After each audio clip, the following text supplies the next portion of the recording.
Hello everybody, this is Dan from ESLVietnamZone.com, and in today's video we are going to take a look at reading and listening skills when teaching English as a second language. Reading and listening skills are often neglected by both students and teachers. Almost every lesson starts with reading or listening, and for this reason I consider these skills very important. Here are some tips for making the listening or reading activity more effective. Teachers should help the students to understand the context, who's speaking, why, where the text is from, who's the intended reader, etc. An introductory stage using visual elements or a discussion seems to be a good idea.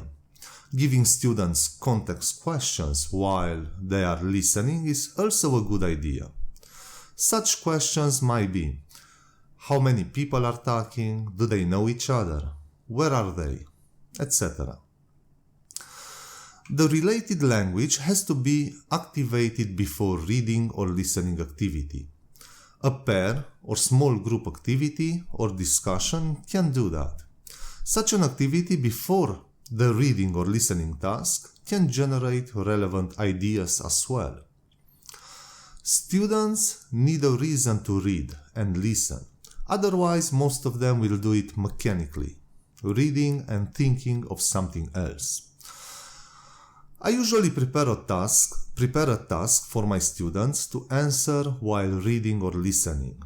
In this way, the students are guided to a correct approach of the text and ensure that they will understand it. Depending on the text complexity, the teacher can set a series of tasks. For example, start with some gist question for first reading or listening and continue with some more detailed questions for a second listening or reading. Reading or listening questions should check student understanding, because simply taking the answer from the text without understanding what they have read or heard doesn't really help. The questions should focus on the same order. The questions should follow the same order that their answers appear in the text, because our goal is not to confuse the students. Making the student to read or listen the whole text to find the answer is time consumption, and students might give up. According to the text, different types of questions can be set. You can set questions that start with a question word: what, who, why, when, where; yes/no questions, true/false questions, or multiple choice.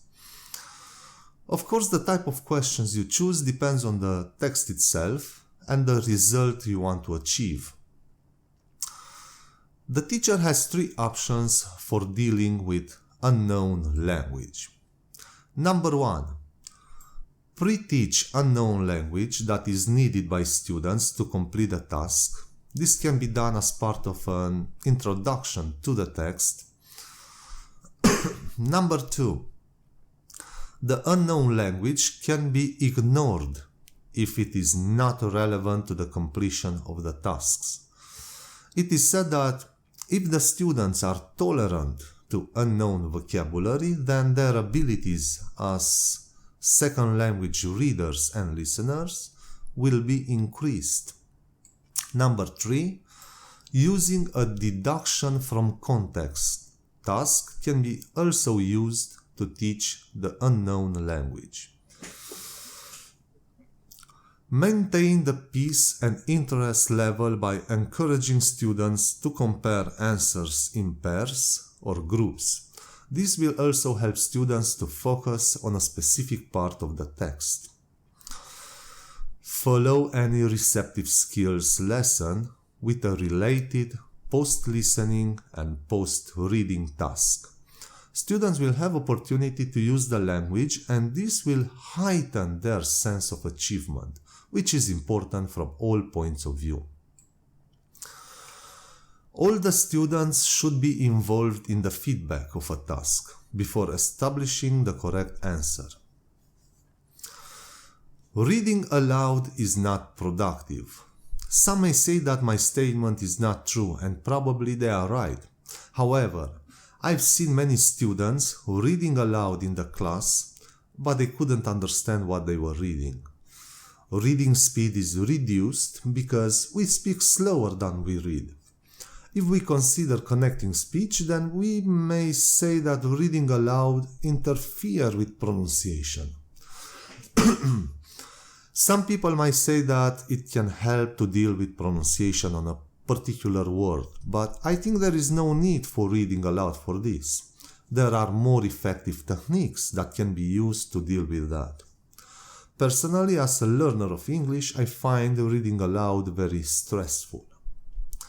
That's it for today. Don't forget to subscribe and like the video. Talk to you next time.